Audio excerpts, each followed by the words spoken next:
صوبائی وزراء، سیکرٹری صاحبان، دیگر افسران بالا اور معزز خواتین و حضرات، السلام علیکم۔ تقریب کا اہتمام کیا اور دور دراز کے جو لوگ ہیں جو وزیر اعلیٰ روزگار اسکیم سے استفادہ حاصل کر رہے ہیں اور کرنے کے لیے آئے ہیں، ان کے لیے وزیر اعلیٰ گلگت بلتستان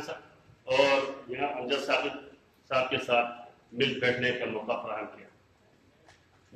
جناب وزیر اعلیٰ صاحب، ایک شعر عرض کرتا ہوں، اس کے بعد آگے تھوڑی سی تقریر کرتا ہوں۔ امتحان ہو چکی، تھوڑا سا آگے پیچھے ہو گیا، شعر کو چھوڑ دیجیے۔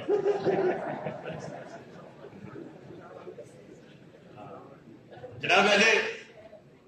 آپ نے 2015 میں حکومت سنبھالنے کے بعد سب سے جو گلگت بلتستان میں اہم مسئلہ تھا، امن و امان کا مسئلہ تھا،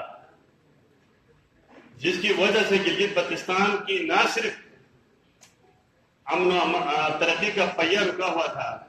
بلکہ لوگ گلگت بلتستان میں آنے سے ڈرتے تھے،